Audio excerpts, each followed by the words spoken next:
Assalamualaikum warahmatullahi ta'ala wabarakatuh. Alhamdulillahirabbil alamin wassalatu wassalamu ala asrofil anbiya'i wal mursalin Sayyidina Muhammadin khatamin nabiyyin wa ala alihi wa sahbihi ajma'in. Amma ba'du, alhamdulillah wa syukru ala ni'amillah. Pada kesempatan malam yang berbahagia ini kita masih diberikan nikmat kesehatan, nikmat iman, Islam dan sehat walafiat. Al-Mukarramun wal Muhtaramun pangarsa guru urang sadayana anu sami-sami dipihormat pagi anu insyaallah dimuliakeun.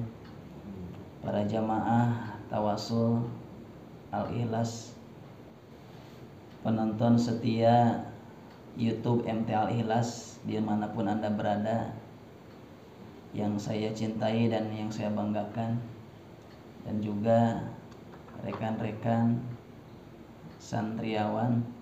Alhamdulillah pada kesempatan malam yang berbahagia ini kita kedatangan tamu dari pesantren Al-Amin.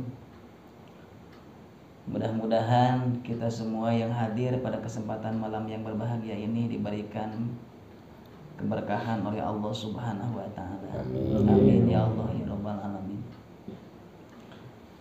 Alhamdulillah pada kesempatan malam ini kita bisa bertemu kembali dalam acara ngobrol ngopi bareng, yang mana ngopi bareng ini penuh arti.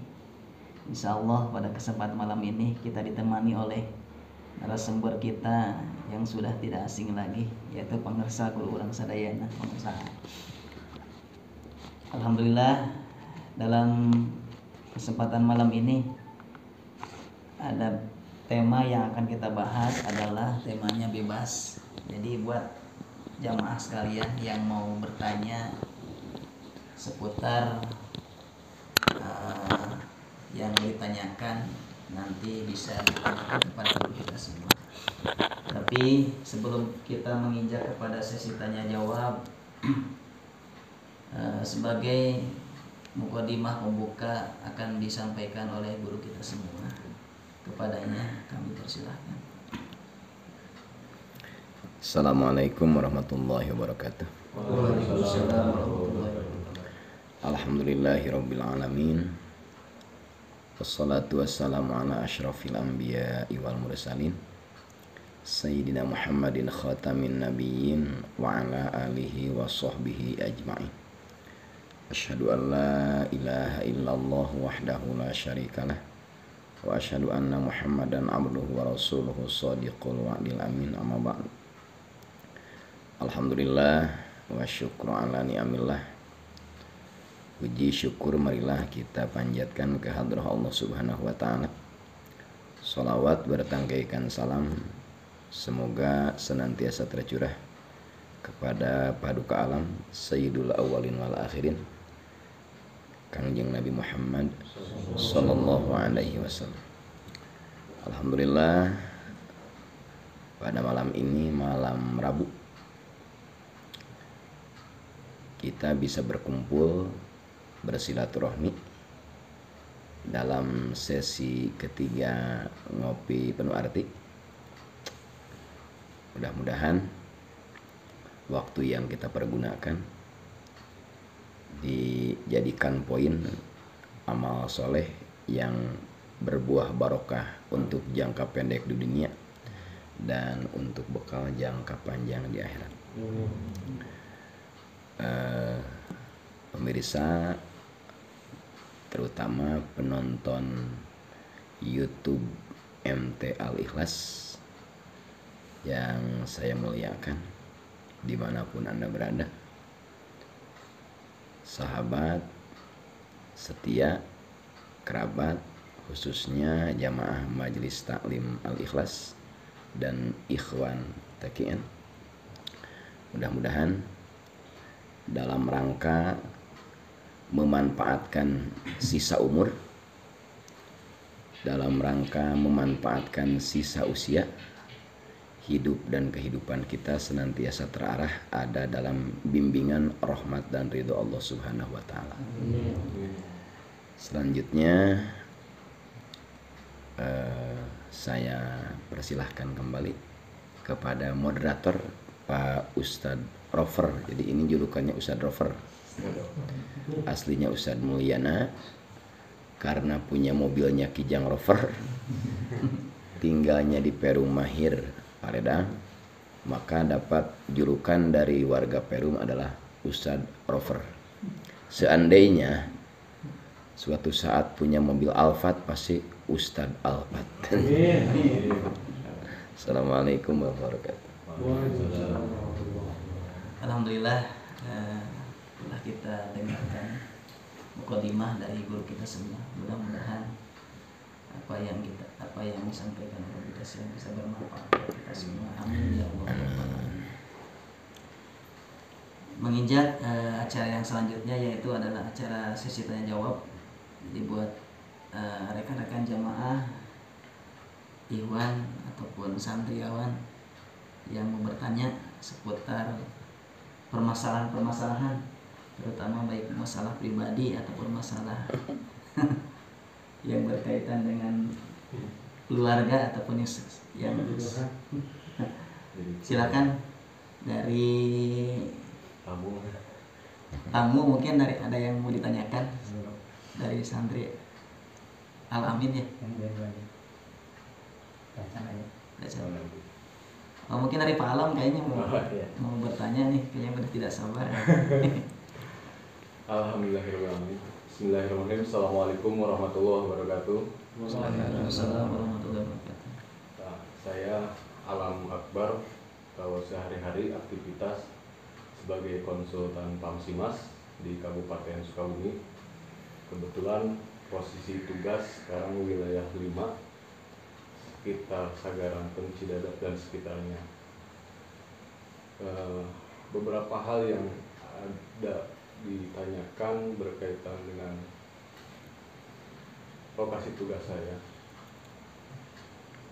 Saat ini khususnya musim pandemi atau COVID-19, banyak orang yang merasa ketakutan dengan adanya isu, dan tidak sedikit dampak dari hal tersebut berdampak terhadap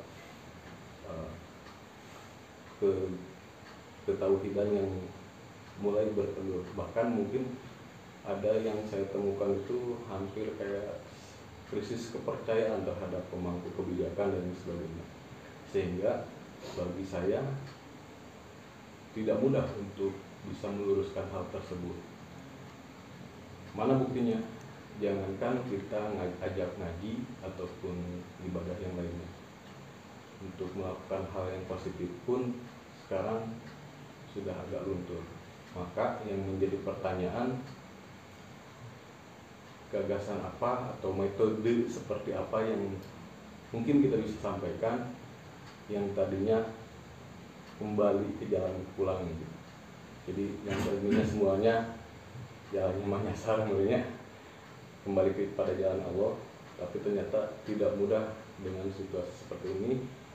Ada metode seperti apa barangkali yang dulu mungkin pernah Kanjeng Rasul lakukan atau mungkin dari mangsa guru untuk bisa kita lakukan dalam rangka mengajak ke amal yang lebih baik.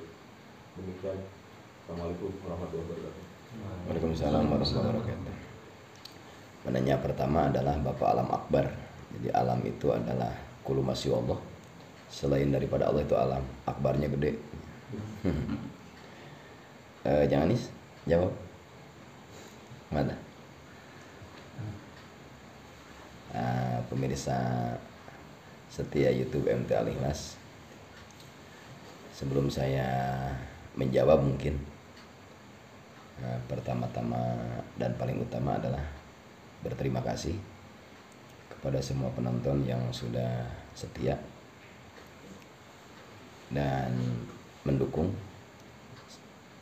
Ini ada tamu benar dari pesantren Al-Amin dan pesantren GIM Global Insan Mandiri Cicurug. Jadi mereka bertamu karena mata rantai ilmu, karena saya juga sama masih muridnya Al-Amin. Pemirsa, pertanyaan Bapak Alam adalah bagaimana menyikapi sebahagian warga Indonesia yang kena dampak COVID-19 di bidang akidah. Saya tidak bisa menjawab kalau di bidang ekonomi, karena itu urusan anu boga duit katanya. Kalau di bidang akidah, semua yang terjadi di muka bumi ini tidak ada faktor kebetulan. Semua yang terjadi di muka bumi ini tidak ada faktor kebetulan. Semua sudah ada dalam kudrat iradat Allah. Seperti mana? Seperti terjadi COVID-19. Kalau kita flashback ke sejarah, di zaman para nabi, di zaman Sultan Aulia juga, kalau virus sudah ada. Dengan bahasa ta'un. Ta'un itu virus. Kita ambil hikmah saja jawabannya. Kenapa sebahagian umat Islam ada pergeseran akidah dengan COVID-19? Jawabannya, Allah membuka mata hati umat Islam betapa pentingnya mencari ilmu dan dekat sama ulama. Selagi umat Islam masih dekat dengan ulama, masih semangat mencari ilmu, insya Allah tidak ada kata pergeseran akidah. Jadi orang yang bergeser akidah dan keyakinannya itu semata-mata teguran dari perbuatannya jauh dari Allah. Karena dalam sebuah hadis Nabi menjelaskan, sayati zamanun ala ummati yafirruna minal ulama'i wal fuqaha faya betalihimullahu bithalasi baliyat ulaha yarfa'ullahul barakata min kasbihim wathaniyatu yusallitullahu ta'ala alaihim sultanan dhalima wathalisatu yakhrujuna minad dunya bighairi iman. Kata Nabi, akan datang suatu zaman, akan datang suatu masa kepada umatku yang mana kondisinya jauh dari ulama dan fuqaha. Di 14 abad yang lalu Nabi sudah memberikan lampu sen bahwa di akhir zaman umatku akan jauh dari ulama dan fuqaha, gurat dengdek akan jauh dari pengajian. Bila mana manusia umat Islam telah jauh dengan ulama, jauh dari nasihat fuqaha, maka Allah akan mengirim 3 bencana. Yang pertama adalah kasab, usaha, dagang, bisnis dan sebagainya dicabut nilai barokahnya. Seperti sekarang. Yang kedua akan dikuasai dengan aturan pemimpin-pemimpin yang jahat, yang dolim. Yang ketiga, akibat daripada jauh dari ulama, kasabnya sudah tidak barokah, dipimpin oleh pemimpin yang dolim, maka ujung-ujungnya adalah meninggalnya su'ul khotimah, tidak membawa iman. Nah, jadi untuk menyikapi sekaligus mengatasi permasalahan yang ditanyakan oleh Pak Alam adalah maka sama-sama kembali ke pengajian, sama-sama dekat dengan para ulama, dengan dokter-dokter hati, dengan dokter-dokter kolbu. Insya Allah permasalahan tersebut yang sudah terinfeksi bisa sehat, yang belum terinfeksi akan terantisipasi, terbendung gitu. Terus masih ada pertanyaan? Cukup untuk hal tersebut, barangkali dari yang lain dulu. Ya, alhamdulillah ya. Mungkin sudah puas malam.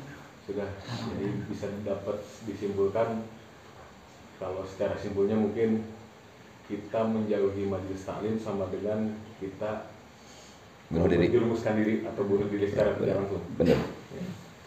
Jadi sangat jelas sekali yang dapat ditangkap oleh saya bahwa Ya, pada intinya kita harus ngaji. Ya.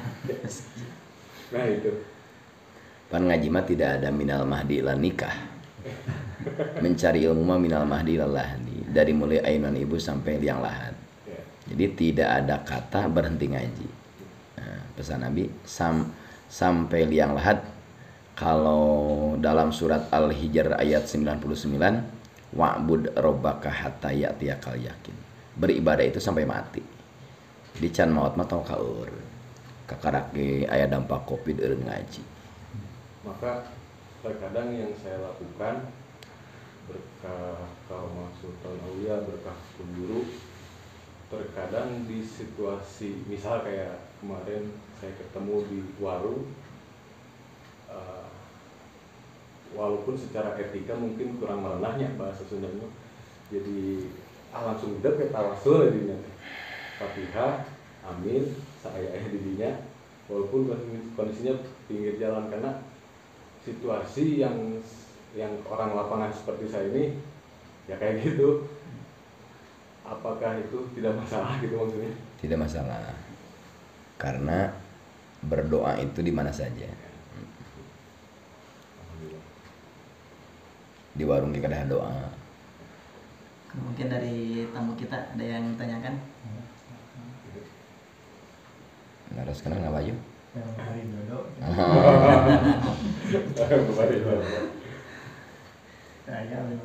Pertanyaan dari tamu dari Alamin adalah bagaimana caranya untuk mendapatkan kemudahan jodoh. Itu pertanyaan yang luar biasa. Karena salah satu calon pejuang sunnah. Karena nikah itu sunnah Nabi. Nabi bersabda dalam kitab Mughnil Muhtaj, Syarah Minhajut Thalibin juz keempat, man ahabba fitrati falyastan nabi sunnati wa min sunnati nikah. Barang siapa yang mencintai fitrahku, maka jalankanlah sunnahku. Di antara sunnahku adalah nikah. Maka orang yang mau menikah itu orang yang memperjuangkan sunnah. Orang yang tidak mau menikah dengan keadaan yang sudah mapan, ya sama dengan, mohon maaf, sama halnya dengan daftar jadi saudaranya setan. Caranya untuk mempermudah jodoh, pertama secara konteks dohir, kali-kalilah dipajang di status dengan wajahnya gitu. Atau di FB. Yang kedua, ngobrol dengan teman-teman yang bisa dipercaya atau kesepuhan, pasti insya Allah akan diarahkan. Yang ketiga, jangan bertopang dagu berpaku tangan di rumah, kencarkeun lah bahasa, diliarkan insya Allah. Nah, setelah kita melaksanakan teknik dohir, barulah kembali berdoa dengan doa sapu jagat yang dijelaskan dalam surat Al-Baqarah ayat 201. Rabbana atina fid dunya hasanah wa fil akhirati hasanah wa qina adzabannar.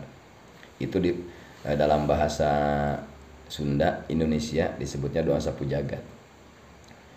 Maka kalau lihat penafsiran dalam tafsir Jamal, dalam tafsir Ibnu Katsir juz pertama karangan Syekh Ismail Abdul Fida, di antara hasanah di dunia adalah zaujatun solihah, akan diberi istri yang solihah. Jadi barang siapa yang ingin segera mendapatkan jodoh yang sesuai dengan harapan, maka doanya adalah doa sapu jagat. Setiap habis sholat dibaca 41 balik, minimal setiap bada maghrib dan bada subuh. Insya Allah dengan keyakinan masing-masing akan dipertemukan jodoh nanu solihah. Gitu kan doa. Kita memudahkan jodoh. Atau misalkan ada saudara kita penonton YouTube setia, perempuan yang sudah mau menikah, yang ingin mendapatkan jodoh. Kan jodoh mah kayak mati. Idza jaa ajaluhum la yastakhiruna sa'atan wa la yastaqdimun. Jodoh mah kayak mati, tidak bisa disegerakan, tidak bisa diakhirkan. Saya pengen cepat punya suami, ya doanya itu sapu jagat sama. Jadi kalau ada seorang perempuan ingin segera punya suami, ingin segera menikah, baca aja doa sapu jagat 41, insya Allah. Terus Lah menarik sekali ini. oh, Apalagi bab jodoh mah bab jodoh nih. gagah tak? Apalagi dengan kameramen kita nih kayaknya udah. Insya Allah Kemarin kamera katanya ada sedikit perbincangan nih mengenai masalah jodoh katanya. Itu teknik gitu ya, teknik memilih jodoh itu sesuai aturan agama itu seperti apa, Pak? Kalau lihat dalam sisi hadis tunkahul mar'ah di arba'in kan. Kata Nabi, nikahilah perempuan karena 4 faktor. Jadi carilah calon istri itu dengan 4 faktor. Yang pertama, lijamaliha, carilah yang cantik. Yang cantik. Nah, tapi cantik itu temporer kan, di atas langit ada langit. Jadi carilah yang cantik, karena yang tidak cantik dinafkahi, yang cantik dinafkahi, ini cantik sekalian.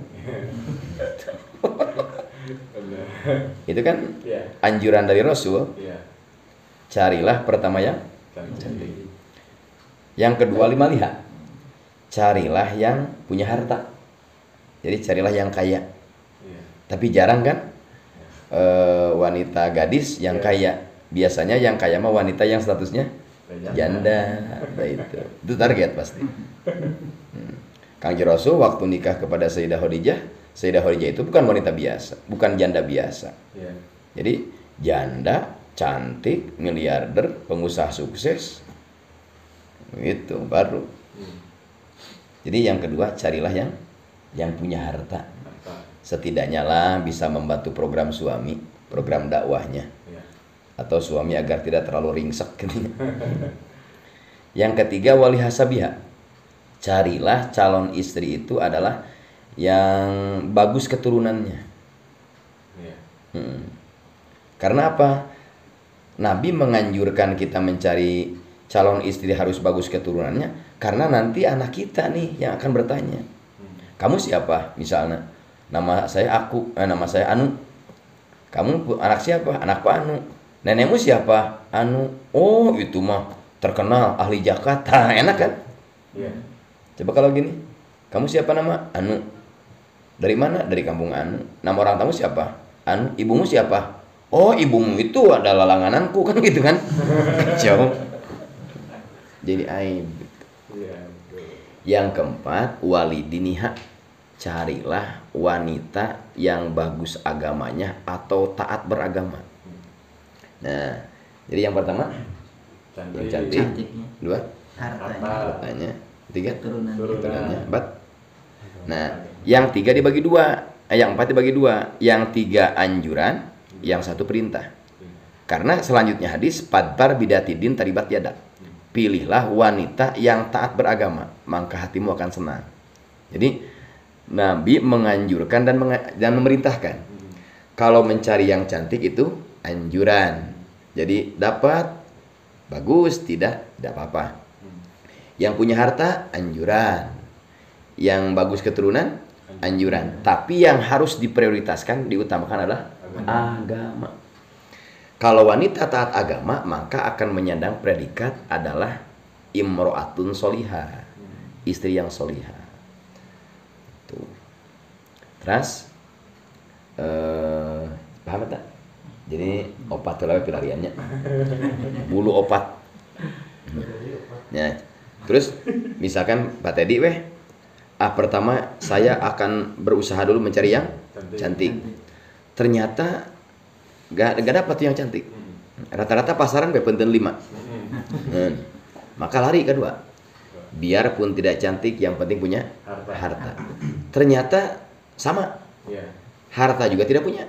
Nah, maka kejar yang nomor 3. Orang tuanya ahli ibadah, keluarga soleh, keluarganya taat beragama, beribadah. Ternyata aduh bapak teh gegedug preman. Carilah yang keempat. Nah itu finishing agamanya. Biarpun wanitanya tidak cantik, biarpun tidak punya harta banyak, walaupun bukan anak ajengan, tapi taat beragama, itu yang mahal. Mudah-mudahan dapat semuanya. Amin ya. Itu. Jadi amin sih. Alhamdulillah. Jadi kayaknya nih mau apa? bertanya dapat Pak Dedi. ilmu ya tentang mencari jodoh itu. Abah Aceh mau bertanya apa? Loba Abah, pertanyaan apa? Kayaknya udah disiapkan nih Pak. Assalamualaikum warahmatullahi wabarakatuh. Waalaikumsalam warahmatullahi wabarakatuh. Perkenalkan Abah Hasim dari Perumahan Sendiri. Kebetulan lagi bertamu sekalian ya ikut kopi bersama penuh hati. Ini ada cerita yang banyak pertanyaan nanti hisab itu pejabat. Sekarang diantaranya pejabat dari mulai titik A sampai itu sama enggak, dari mulai RT sampai ya presiden itu kata Rasulullah yang paling banyak benar hisabnya para pejabat. Itu nantinya pejabat itu apakah terkaitnya menyantelkan lagi nanti dosa-dosanya, ibaratnya model palang tadi disuruh sama kepalanya. Nah, mohon dari pengersa guru itu diuraikan, diserahkan, simak seperti itu keterangan dari Rasulullah yang paling benar banyak dijawab itu pejabat. Insyaallah. Penanya selanjutnya adalah Abah Aceh, Aceh Qadir. Jadi Aceh-Acehnya Qadir itu. Pertanyaannya ya, lumayan jero. Bagaimana apakah benar para pejabat, para penguasa itu akan berat hisabnya? Dan bagaimana pendukung dan simpatisannya? Kalau lihat tekstual hadis, Nabi menggunakan isim nakirah. Kullukum ro'in. Kullukum marifat. Semua kalian adalah ro'in. Jadi mau pejabat, mau suami, mau kiai dan sebagainya dari Pak Presiden sampai Pak RT semua ro'in. Diumpamakan orang yang mengembala. Wa kullukum mas'ulun an riyatihi. Kamu sekalian akan ditanyakan dari apa yang dikembalanya. Jadi dari mulai presiden sampai RT itu diumpamakan pengembala. Suami, kepala rumah tangga ibarat pengembala. Semua yang punya wewenang itu ibarat pengembala. Maka di akhirat akan ditanyakan. Apakah benar para pengembala atau para pejabat ini dihisabnya berat? Benar, kalau tidak amanah, kalau tidak memegang kepercayaan rakyat, kalau tidak aspiratif. Mafhumnya kalau pejabat adil, amanah, menjalankan konstitusi, itu mendapat jaminannya ranking pertama. Kata Rasul, sab'atun yuddiluhumullahu tahta dili arsihi yaumala dilla illa diluh imamun adilun. Imam yang adil, pemimpin yang adil, pejabat yang adil akan mendapat naungan dari Allah, itu ranking pertama. Tapi syaratnya sifatnya adil. Jadi kalau tidak adil mah ya paling duluan ke sana. Bagaimana dengan pendukungnya? Dengan pendukungnya, kita ditugaskan sebagai umat Islam adalah yang digunakan hukum dohir. Kalau kita tahu bahwa calon pemimpin tersebut akan tidak adil, kalau kita yakin calon penguasa tersebut akan hianat, kemudian kita mendukung, itu dosa. Walaupun dengan satu coblosan. Karena kata Nabi dalam kitab Bidayatul Hidayah karangan Imam Ghazali, man a'ana ala maksiatin walau bisa tri kalimatin kana syarikan lahu fiha. Kalau dalam Al-Qur'an wala ta'awanu alal ismi wal udwan. Jadi barang siapa yang membantu program maksiat walaupun dengan satu kata, maka sama dengan mengerjakannya. Kalau kita tahu akan tidak adil. Tapi kalau kita tidak tahu pejabat ini, calon pejabat ini adil dan tidaknya, sebagai warga negara yang baik, maka kita harus nyoblos. Karena apa? Dalam kitab Tanwirul Qulub, ini kitabnya, bahwa memilih pemimpin adil hukumnya wajib. Jadi kalau pendukungnya, simpatisannya tahu ini tidak adil, didukung, itu sama. Satu paket. Nanti diolah sama jabaniyahnya. Kalau tidak tahu nggak apa-apa, nggak dosa. Paham tak? Dan itu ya keterangan kalau pejabat itu terutama kebanyakan per detik per jamnya banyak berbohong. Nah, berbohong itu karena ada tuntutan dan kondisi, Pak. Awalnya tidak berbohong, Pak. Awalnya. Ya. Seperti pasukan perang Nabi Lut, pasukan perang Raja Tolut. Kata Raja Tolut dalam Al-Baqarah, pasukan besok kita perang untuk melawan Raja Jalut, gitu kan? Apa kata pasukan Raja Tolut? Siap. Tapi di perjalanan Allah akan memberikan ujian. Kamu akan melewati sungai yang airnya super bening, aqua melewat. Barang siapa yang meminum air tersebut bukan pengikutku, tapi barang siapa yang tidak meminum akan kuat ikut perang. Kecuali illa manik daropa gulpatam biadi, kecuali satu. Akhirnya sebelum perang siap semua. Siap. Nah, begitu paginya berangkat, ternyata melewati sungai tersebut, perjanjian tinggal perjanjian, kesepakatan tinggal kesepakatan, ternyata semuanya mandi, nyebur, minum sampai perutnya koclak. Berapa orang yang patuh? 313 orang, sama dengan jumlah pasukan perang Badar Kang Rasul. Itu kan, gitu. Jadi sebelum dilantik, sebelum jadi, mungkin amanah, mungkin jujur, mungkin soleh. Nah, setelah duduk di kursi jabatan, ternyata iblis teh banyak, setan itu banyak, kiri kanan depan belakang masuk kabeh. Akhirnya A B C lewat kabeh. Mentak Nabi ditanya dalam kitab Riyadhus Shalihin, ya Rasul, saya harus memilih siapa kalau ada pemilihan? Kata Rasul, pilih yang tidak mau. Pilih yang tidak, insya Allah aman. Kalau yang mau, mungkin, mohon maaf, mungkin sudah ada rencana. Kira-kira apa? Kalau di instansi paling bawah aja lah. Kalau pemilihan kepala desa, kira-kira ada yang tidak mau?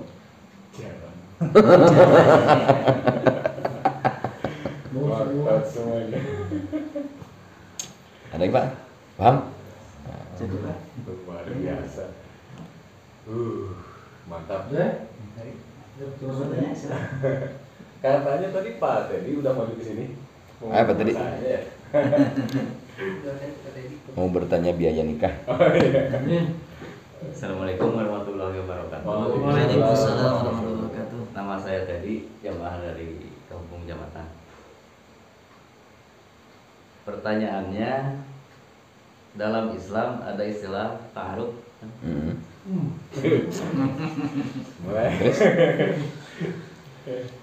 Banyak orang salah mendefinisikan dan menjalankan ta'aruf. Kalimatnya ta'aruf tapi isinya pacaran. Ya, terus Ta'aruf yang benar menurut ajaran Islam seperti apa? Terus ada lagi? Satu dulu aja. Ta'aruf kalau konteks ilmu sorof adalah makna musyarakah. Walahuma auzaidin tafa'ala wa qad atali ghairi waqin jala. Jadi wazannya tafa'ala, ya tafa'alu tafa'ulan, ta'arufa ya ta'arufu ta'aruf. Jadi ta'aruf tidak bisa sendiri. Jadi ta'aruf itu adalah perkenalan, bukan pacaran. Karena sulasi mujarrad tidak arofa. Yang diperbolehkan dalam Islam seperti yang dijelaskan dalam Fathul Mu'in juz 3 bab nikah. Pertama, melihat wajah. boleh. Melihat, bukan mengelus. Melihat. Yang diperbolehkan melihat. Itu juga kalau sudah positif mau melangsungkan akad nikah. Maksudnya, jadi diperbolehkan melihat wajah calon kalau sudah positif mau bukan untuk permainan. Kenapa kita harus melihat wajahnya? Karena kan ini bab akad. Dalam konteks muamalah jual beli misalnya, di antara syarat sah jual beli itu ru'yatul ma'qud alaih. Barang yang diakadan harus terlihat. Tidak sah kita membeli ubi masih dalam tanah. Tidak sah membeli ikan masih dalam kolam. Tidak sah beli burung yang kabur. Gitu kan? Sama. Jadi kenapa Islam memperbolehkan kita melihat wajah calon? Karena pertama, takut ada kemiripan dengan wanita yang lain. Pas masuk salah kamar. Gitu kan?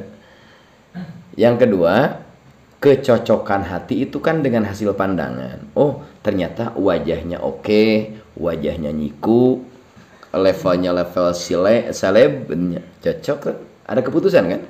Coba kalau tidak kelihatan wajahnya, takut tidak sesuai dengan selera kita. Apalagi kalau laki-lakinya grade-nya tinggi. Alim petot bisa gitu. Pertama. Yang kedua, setelah diperbolehkan melihat wajah, diperbolehkan melihat kedua telapak tangan. Melihat. Kalau menyentuhnya ya pakai saudaranya aja. Kalau telapak tangan perempuan tersebut lembut, maka insya Allah kulit tubuhnya lembut juga, laksana sutra. Kalau telapak tangannya kayak amplas nomor 1, itu koral. Umumnya gitu. Hasil ijtihad. Jadi ta'aruf bukan pacaran. Pacaran awalnya dari ta'aruf. Karena pacaran mah membuka peluang maksiat. Jadi tidak ada asa saudara. Saya mah nggak haram dengan wanita ini mah. Asa dulur, tidak ada. Yang bukan istri, yang bukan saudara, yang bukan muhrim, sama haram. Karena kalau kita berduaan dengan perempuan lain, maka yang ketiganya syaitan. Gitu. Bagaimana? Nah, jadi ajaran yang disunahkan dalam Fathul Mu'in, disunahkan khitbah. Setelah ta'aruf, ada kecocokan. Langkah yang kedua adalah mengkhitbah, melamar. Khitbah itu sunat, bukan wajib. Jadi jangan menghitbah dulu baru ta'aruf apa-apa. Ta'aruf dulu, oh wanita ini, orang tuanya ini, keluarganya ini, kesehariannya begini, terus keilmuannya begini, terus nilai agamanya begini, baru ada kecocokan khitbah. Khitbah itu adalah untuk mempertahankan kepercayaan. Bisi pindah ke lain hati, kan kita yang sakit. Nah, setelah khitbah berarti lampu kuning. Ya, sudah mendekati akdun nikah. Gitu Pak tadi. Paham gak? Di ta'aruf mah sebatas kenal. Jadi ta'aruf mah satu sama lain agar mengetahui pertama karakter masing-masing, keadaan masing-masing, tidak selebihnya, tidak ada selebihnya. Kalau saya mau udah ta'aruf langsung bawa motor seminggu ke Pelabuhan apa-apa. Oh, itu mah pelanggaran hukum. Kena pasal teman. Tidak boleh, Dai.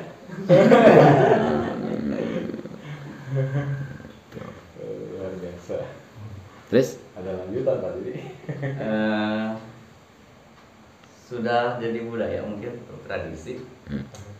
Orang menghadapi pernikahan 7 hari sebelumnya sudah ada istilah dipingit. Apakah ada di dalam Islam? kalau bahasa dipingit mah dalam Islam nggak ada pingit mah. Karena pingit mah bukan bahasa Arab. Maksud dipingit itu adalah menjaga diri bisi pas waktunya hari H ada kecelakaan karena main kemana sana kemari gitu. Jangan kemana-mana, jagalah karena akan melaksanakan akad yang sakral, akad yang mulia. Anggap lockdown lah. Itu maksudnya. Jadi kan ya muqallibal qulub. Jadi yang membulak-balik hati manusia itu Allah. Dan dalam surat Al-Ahzab ayat 4 Allah menciptakan hati manusia itu semuanya satu. Tidak ada yang punya hati dua. Nah, kenapa ada bahasa pingit? Karena sebelum janur kuning tertancap di pertigaan, sebelum ijab qabul berlangsung masih milik bersama. Takut kalau tidak dipingit berpindah ke lain hati etan purnama. Terus budaya itu berarti ya. Mau bertanya ini sekalian. Itu ada ini, barang siapa yang tidak menikah, kata Rasul itu bukan umatku. Apa itu betul? Nah, itu. betul. An-nikahu sunnati famar rogiba an sunnati falaisa minni, itu hadisnya sahih. Kalau an-nikahu sunnati famalam ya'ma bisun, itu hadisnya dhaif. Dijelaskan dalam Majmu' Syarah Muhadzab juz 17 bab nikah karangan Imam Nawawi. Jadi an-nikahu sunnati, nikah itu sunnahku. Pamar rogiba an sunnati, barang siapa yang suka menjauhi sunnahku, falaisa minni, bukan umatku. Nabi itu menikah. Yang disebut sunnah adalah thariqah. Ucapan Nabi disebutnya sunnah. Tingkah laku Nabi sunnah. Perbuatan Nabi sunnah. Nabi itu menikah. Maka barang siapa yang tidak mau menikah, bukan umatku. Benar. Hadisnya sahih. Jadi payahna kudu naon? Kudu nikah. Jadi yang tidak akan dimasukkan kelompok umat Nabi adalah yang tidak mau, bukan belum laku. Belum laku mah kesempatan. Padahal mah badan sehat, penghasilan punya, wanitanya ada, tidak mau menikah, itu terancam. Paling pendeta. Islam harus menikah. Karena apa? Karena Nabi di hari kiamat nanti, yang hadisnya dijelaskan di antaranya dalam kitab Qurratul Uyun atau kitab-kitab yang lain, Nabi itu akan pamer dengan Nabi yang lain. Kata Nabi A, umatku sekian ribu. Kata Nabi B, umatku sekian juta. Kata Nabi C, umatku sekian. Nah, Nabi langsung terakhir, umatku sekian triliun dapat. Makanya kalau menikah itu disunahkan memperbanyak keturunan. Jadi jangan punya anak itu cuma satu. Kalau banyak minimal 3. 1 mufrad, 2 tasnya, 3 jamak. Jadi Nabi menyunahkan, menghimbau kepada umatnya perbanyak keturunan, minimal 3. Harusnya kalau Ustadz Roper mah 1 lusin, anaknya 1 lusin. Jadi tapi dari istri yang 1 itu anaknya 3. Berarti cukup kan? 4 kali 3 12. Terus jadi Terus pertanyaan ini, ada Nabi yang belum nikah, Nabi Isa. Itu disebabkan belum nikahnya kan di langit. Mohon dicurahkan sama pemirsa. Nanti sampai dalam nikah itu asalnya awalnya gimana, sampai akhirnya nanti mau turun lagi gitu. Itu mah bisa dilihat dalam kitab Asratus Sa'ah atau dalam kitab Riyadus Sholihin halaman 670, Babul Mansurat wal Mulah. Hadisnya sahih, atau dalam Sahih Muslim ada.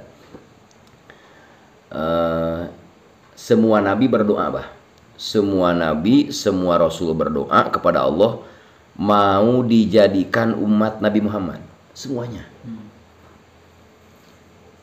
124.000 nabi semua berdoa ingin jadi umat Nabi Muhammad, tapi semuanya ditolak. Yang diijabah cuma 1. Nabi Isa alaihi salam. Jadi kenapa Nabi Isa belum nikah? Karena diijabah doanya. Karena akan jadi umat. Maka dalam surat An-Nisa, ini mutawaffika wa rafi'uka ilaihi. Nabi Isa itu diangkat oleh Allah. Untuk apa? Untuk jadi ciri kiamat kubro, kiamat dahsyat. Kiamat hancurnya dunia. Kiamat hancurnya dunia. Nabi Isa diangkat. Jadi Nabi Isa tidak dibunuhnya. Dalam ayat lain, wa ma qataluhu wa ma salabuhu walakin syubihalahu. Kata Allah, Nabi Isa tidak dibunuh. Nabi Isa tidak disalib. Siapa yang disalib? Walakin syubbihalahum. Yang disalib itu orang yang mirip Nabi Isa, bukan Nabi Isa. Itu akidah Ahlussunnah wal Jamaah. Jadi yang disalib itu bukan Nabi Isa, tapi Yudas Yahud dalam tafsir Khazin An-Nasafi, atau dengan nama lain adalah Yudas Iskariot. Bukan, itu pengkhianat. Nah, Nabi Isa nanti akan turun di akhir zaman. Untuk apa? Tugasnya untuk membunuh Dajjal, si mata satu. Jadi yang punya tugas dan wewenang membunuh Dajjal adalah Nabi. Yang pertama, kalau Imam Mahdi sudah dibaiat.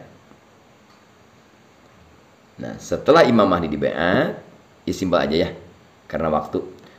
Kemudian Imam Mahdi siap-siap akan melawan Dajjal. Yang kita selalu berlindung kepada Allah waktu sholat. Allahumma inni a'udzubika min adabil qabri wa min adabin nari wa min fitnatil mahya wal mamat wa min fitnatil masihid. Itu harus dibaca. Karena kita dalam hadis tidak ada tugas untuk melawan. Tidak ada tugas untuk melawan Dajjal. Ada tugasnya adalah memohon perlindungan. Karena mah kuat atuh. Kalau Dajjal marah, bah. Kalau Dajjal marah, sekali nginjak bumi gempa. Aya teu jawara di urang. Aya kan. Kalau Dajjal nunjuk langit yang lagi kemarau bisa hujan. Kalau Dajjal nunjuk ayeuna sungai yang kering langsung keluar air. Itu hebat. Tapi bukan Tuhan. Siapa Dajjal itu? Dalam surat Toha, di zaman Nabi Musa, itu pengkhianat Nabi Musa, bernama Samiri. Ya, jadi umurnya diperkirakan sampai sekarang udah 3000 tahun lebih. Tuh. Jadi namanya Samiri, pakai ya nisbat Samiri. Kemudian datang aturan alfiyah dalam bab tarhim ani di akhir munada kaya su'api mada suara. Jadi ya Sam. Jadi larilah. Ada julukan satu negara disebut negara paman Sam, itu adalah wilayah Dajjal. Nah, kemudian Imam Mahdi mau mimpin berjamaah sholat asar di Masjid Umawi. Dalam kitab Riyadhus Shalihin, Masjid Umawi adalah masjid yang bermenara putih yang ada di kota Damaskus, ibu kota Suriah. Masih ada sekarang. Nah, begitu mengumandangkan adzan asar, pas mau berjamaah, datang Nabi Isa megang sayap malaikat dari langit. Dan dari rambut dan wajahnya menetes air, yang mana air tersebut semuanya jadi mutiara. Karena Nabi Isa di langit wudhu dulu. Pas turun Nabi Isa, semua tahu itu Nabi Isa. Semua tahu itu Nabi Isa. Dan itu malaikatnya, kata Nabi gitu. Akhirnya datang masuk ke masjid. Begitu mau berjamaah, kata Imam Mahdi itu adalah Muhammad bin Abdillah nama aslinya, masih keturunan Kangjeng Rasul. Kamu Nabi, kamu Rasul, jadi imam. Kata Nabi Isa, saya turun bukan untuk jadi imam, tapi saya turun untuk jadi umat Muhammad. Gitu. Akhirnya Muhammad bin Abdillah dipersilahkan untuk jadi komandan sholat, imam, maka punya julukanlah Imam Mahdi, gitu kan, jadi imam. Setelah berjamaah asar, langsung berangkat ke Israel yang bernama Babulut. Babulut itu adalah tempat akan dibunuhnya Dajjal. Akhirnya Dajjal dikejar oleh Nabi Isa, kemudian dibunuh. Nah, setelah Dajjal dibunuh, Yahudi semuanya dibunuh, bahkan yang bersembunyi sekalipun ketahuan. Ada Yahudi yang bersembunyi di balik batu, batunya jangan ngomong. Isa, Yahudi ini belakangku, beunang kabeh. Ya, akhirnya Islam akan berjaya kembali sebagaimana dipimpin oleh khalifah yang 4. Dipimpin oleh Nabi Isa. Berapa tahun Nabi Isa mimpin? 40 tahun. Dan Nabi Isa menikah. Di situ. Makanya wajar Nabi mengatakan barang siapa yang tidak menikah itu bukan umat. Nabi Isa juga menikah tapi lambat. Gitu kan? Nah, Nabi Isa setelah menikah, tapi jangan baper bagi orang Indonesia karena Nabi Isa nikahnya sama orang Arab. Gitu. Akhirnya setelah Islam ini akan damai, Pak.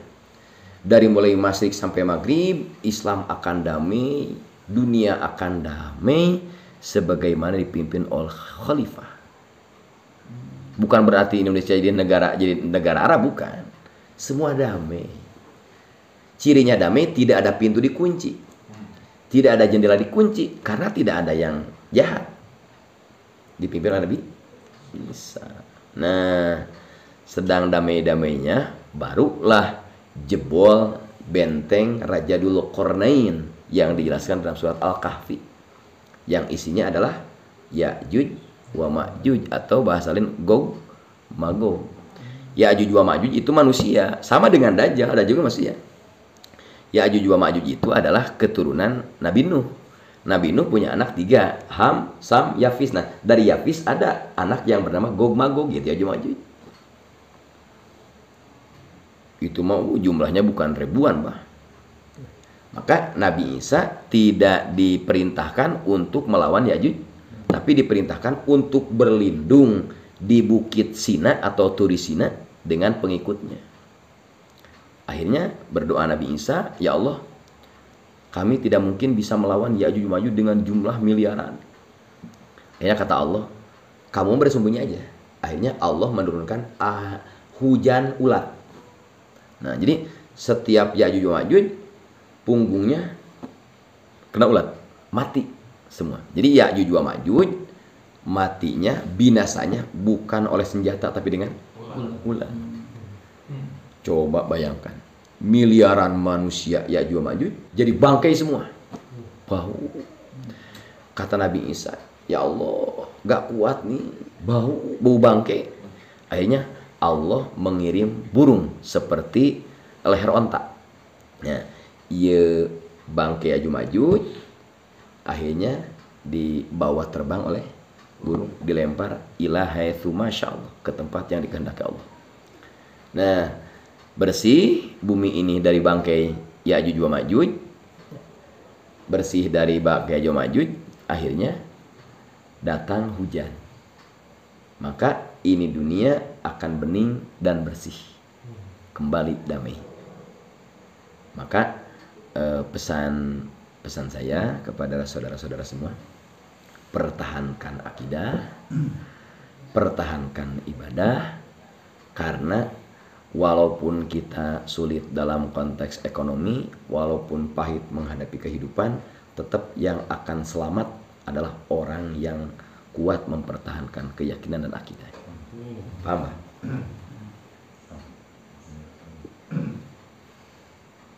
Panjang dia mau bertanya. Lumayan, alhamdulillah. Ya Allah. Alhamdulillah ya, sudah kita dengarkan berat banyak ilmu dari guru kita semua. Mudah-mudahan pertanyaan-pertanyaan dari kita semua, dari semua jemaah, dari awal sampai akhir senantiasa mendapatkan ilmu buat kita semua. Amin ya Allah. Dan juga mudah-mudahan apa yang disampaikan oleh guru kita khususnya bisa bermanfaat bagi bagi kita semua. Amin ya Allah ya Rabbal alamin. Mungkin untuk acara malam ini sampai segini saja. Mari kita tutup untuk acara ini dengan pembacaan hamdalah bersama. Alhamdulillah ya Rabbil alamin. Dan sebagai untuk menutup, mari kita persilakan kepada guru kita semua. Alhamdulillahirabbil alamin. Acara ngopi penuh arti memanfaatkan waktu sudah kita laksanakan. Saya tidak banyak menyita waktu untuk mengefisienkan waktu, hanya bisa berdoa semoga semua yang hadir malam ini, semua jamaah Al-Ikhlas di mana saja berada, semua ikhwan TKN, semua saudara-saudaraku yang ada di Indonesia khususnya, umumnya di penjuru dunia, semoga senantiasa diberikan kesehatan yang sempurna oleh Allah Subhanahu wa taala. Amin. Yang kedua, senantiasa dimudahkan rezeki yang halal dan barokah untuk bekal ibadah. Yang ketiga, keimanan dan keyakinan kita senantiasa dipertahankan oleh Allah Subhanahu wa taala. Yang keempat, sebagai warga negara yang baik, negara kita Indonesia tercinta menjelang peringatan 17 Agustus, semoga negara kita diselamatkan oleh Allah Subhanahu wa taala. Yang paling akhir, ini hanya sebatas obrolan. Sebelum menunggu ngantuk, maka kalau ada kekurangan mohon dilengkapi. Kalau ada yang salah mohon diperbaiki. Assalamualaikum warahmatullahi wabarakatuh. Waalaikumsalam.